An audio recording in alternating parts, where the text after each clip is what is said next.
Many of us do not actively think about our communication in our day-to-day lives. It is something we do naturally, whether it's explicitly or with our words, or implicitly with our body language and facial expressions. But many of us do not make conscious decisions about the words we use or how we react to situations. We might use conscious decisions with our words, but maybe not our actions in how we communicate to other people. Perhaps by having active communication on our minds and being intentional with our communication, we might be able to improve our interpersonal relationships. A way we can improve these communication skills is by putting them through training. There are 5 main parts to this training. The first is to develop a range of skills. You wouldn't talk to a loved one who's going through a personal problem the same way that you would talk to a car salesman. It is important to be competent in many forms of communication in order to relate to many different people. This leads us to our next skill, which is differentiating between the right form of communication and when to use it. This can be based on context and who you are communicating with. The next thing would be dual perspective, looking at an issue from another person's perspective. We tend to think that we're all right, but how can we all be right? We can look at other people's perspectives and think why they might be thinking that. The next step would be monitoring your communication, being alert of your thoughts and how we express them.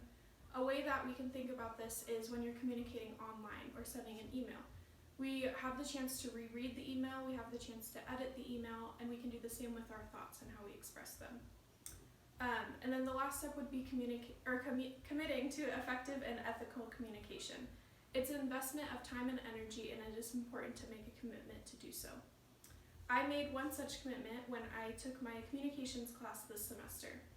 In the beginning of the class, we took a quiz on skills of communications and how competent we were in them.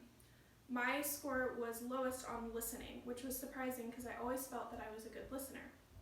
Making someone feel heard is something rare and special, and I decided to improve my skills of listening.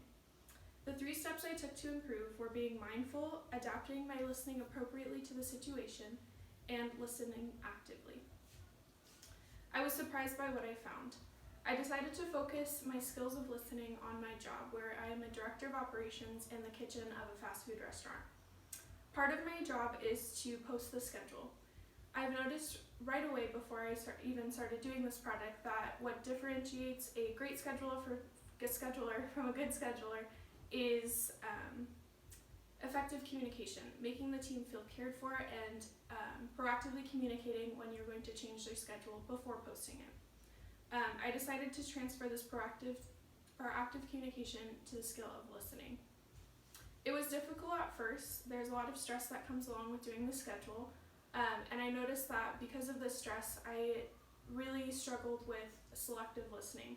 When I would approach a team member about a certain issue or about their availability, I would selectively listen to whether or not that they could cover a certain shift that I needed covered, instead of listening to where they were coming from and why they might have changed their availability.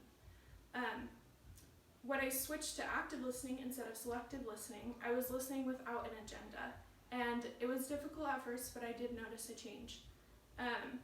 The team members began to offer help for shifts that I needed covered, instead of just changing their availability. And one such team member in particular told me that I made her feel heard about her situation at home, and she offered to cover shifts that she normally wouldn't have covered. I never would have guessed that that would have happened. This success encouraged me, and I hope it encourages you too. It can be a lot of effort to work on these communication skills, but the result was that I felt closer to my team and more connected with them.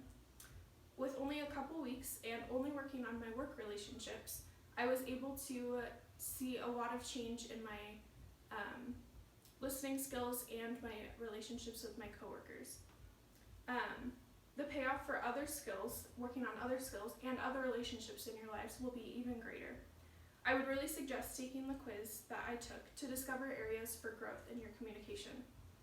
Whether we are active or passive about it, we participate in communication every day.